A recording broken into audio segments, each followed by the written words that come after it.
We're going to take a look through this morning's newspapers in the company. Entrepreneur Michelle Dewberry, broadcaster Angela Rippon. Good morning to you both. Good morning. Again, and all the stories, Angela, obviously focusing on those dreadful events of yesterday, the 6 British service personnel killed in Afghanistan. But you've chosen a cartoon in the Times. Yes, you're right. I mean, as you can imagine, there are acres of print devoted to this story today.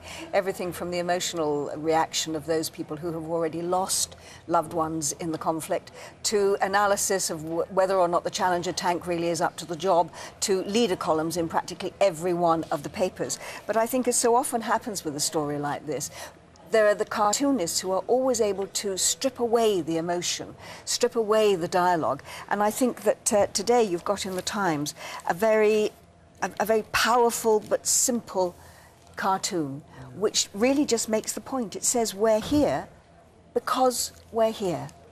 And I think that is a very, very powerful argument, because clearly so many of the leader columns today are really questioning whether or not British troops still should be there, indeed should remain there until 2014, which is the plan at the moment. OK, Michelle, moving on to The Guardian, and sexist comments and whistles could become criminal offences.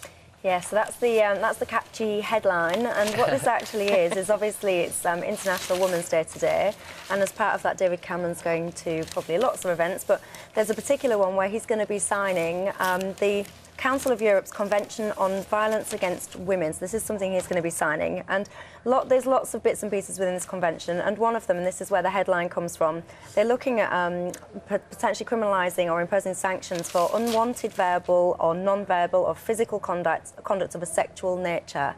And this is kind of, when you see the headline, sexist comments and whistles could be made criminal, you immediately go, oh, how silly, and you kind of discard it and you just think, why would you complain about something like that?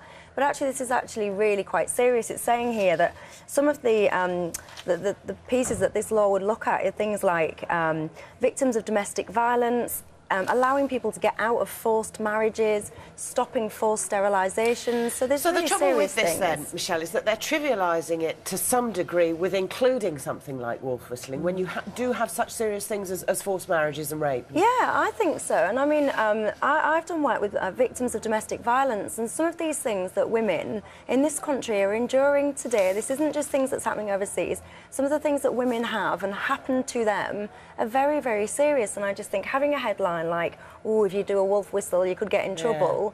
I just think it's a bit silly, because, to be honest, with your wolf whistle that down the street, it's actually quite flattering. You're going to kind of go, oh, you know, you're going to feel all right about yourself. But this isn't talking about that. This is talking about a woman should feel safe, whether it's in her home or in her marriage, and shouldn't be forced to do anything against her will. And if she is, then the perpetrator should be prosecuted.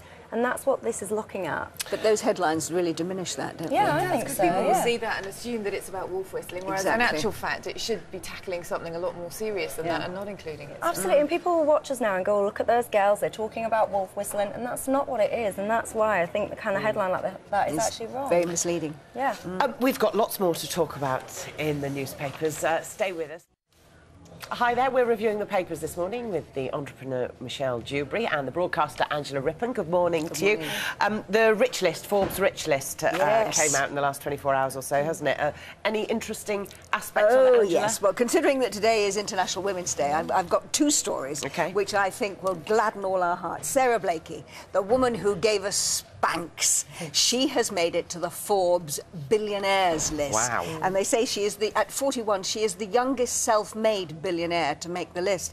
She's the woman, of course, who came up with all that amazing underwear, which kind of holds you in and pushes you up. In fact, there's a description of it here which says it's got annual sales of $250 million and a range of more than 200 products, including armpit-high shorts and whole body girdles, and 3 grades of suction, medium, super and super duper, which all sounds rather alarming, I think. That's the thing we were talking about, that it's all very well, it gives you a nice silhouette when you're wearing your outfit, but actually in itself, they're not the most attractive garments, are they? Well, cover it up with something lovely on the outside. But they do the job. But, I mean, she's done an absolutely brilliant job here. What's her past? I mean, her past is that she saved up $5,000 of her own money, realised that she had this visible panty line, you know, underneath her white trousers, wanted to make a piece of underwear that would get rid of that, and then discovered that all women's underwear was being made by men, so of course they didn't understand what we needed.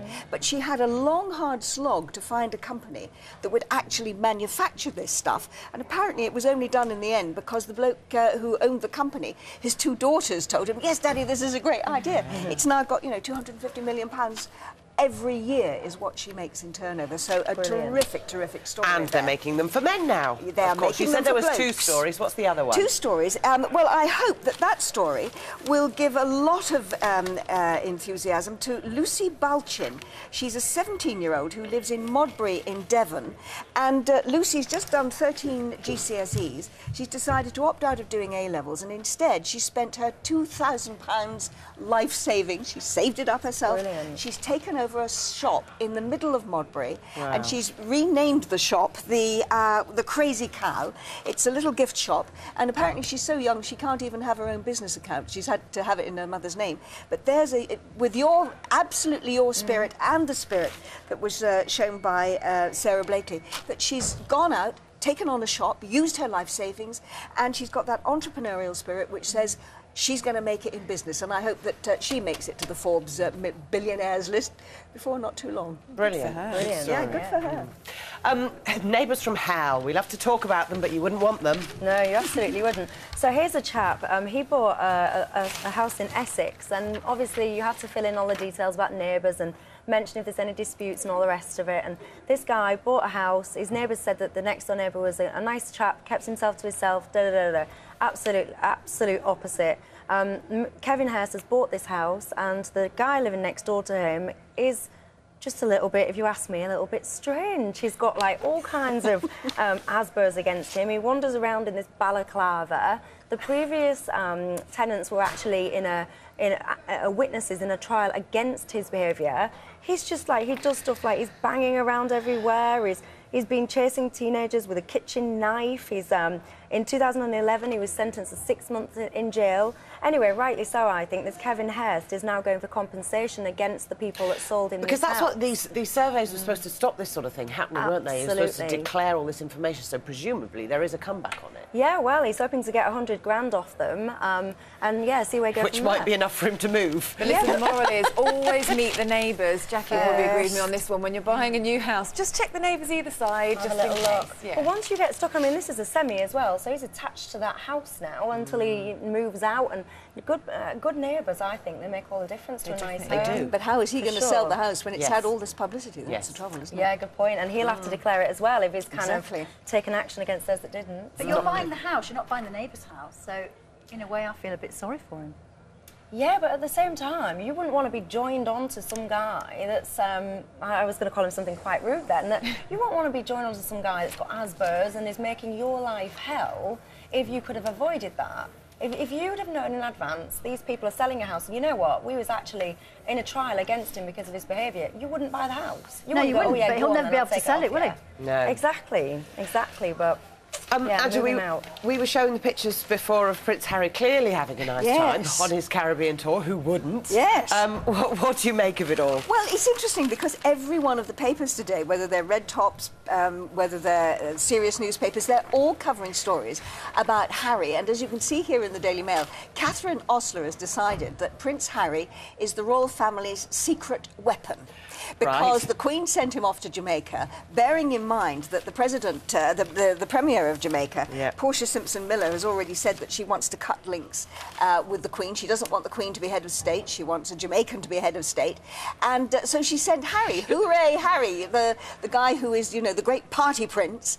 And it turns out, again, as I say, according to virtually every single newspaper today, that casual, impulsive, even a little wild Harry is turning his flaws into strengths and proving that he's doing all of the kind of things on a royal tour that look at him there, look, with Usain Bolt, doing that famous sign, doing all of the things that other royals, perhaps, his brother William, heir to the heir, would never be able to do.